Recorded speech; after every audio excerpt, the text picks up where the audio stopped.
కాసేపట్లో మూడుముల్లో పడతాయనగా పెళ్లి పందిట్లోకి దూసుకొచ్చిన ఓ యువతి బీభత్సం సృష్టించింది.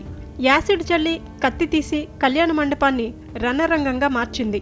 అరుపులు కేకలతో పెళ్లి పందిరి దద్దరిల్లింది. ఏం జరుగుతుందో తెలియక పెళ్లికొచ్చిన వారు భయభ్రాంతులకు గురై కళ్యాణ మండపం నుంచి పరుగులు తీశారు.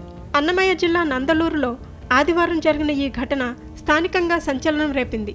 పోలీసులు తెలిపిన వివరాల ప్రకారం రైల్వే కోడూరుకు చెందిన సయ్యద్ బాషాకు తిరుపతికి చెందిన యువతితో 10 ఏళ్లుగా వివాహేతర సంబంధం కొనసాగుతోంది.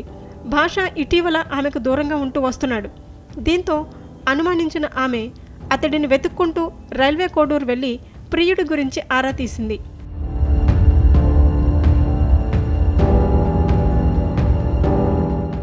ఆదివారం నందలూరులో అతడి వివాహం జరగనున్నట్టు తెలిసి నిర్ఘాంతపోయింది. ప్రియుడిని నిలదీసేందుకు షాదీఖానాకు చేరుకుంది. వెళ్తూ యాసిడ్ కత్తి పట్టుకెళ్ళింది. తనతో ఉంటూ ఇదేం పని అని భాషను నిలదీసింది. ఇది కాస్త ఘర్షణకు దారితీసింది.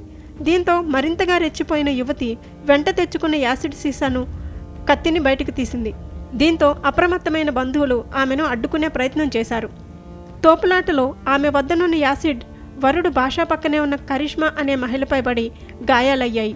దీంతో పెళ్లి మండపంలో ఒక్కసారిగా ఉద్రిక్తత తలెత్తింది.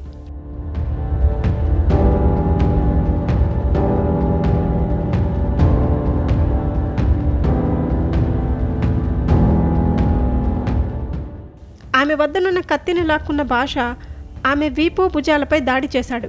ఈ ఘటనలో గాయపడిన 2 మహిళలను ఆసుపత్రికి తరలించారు.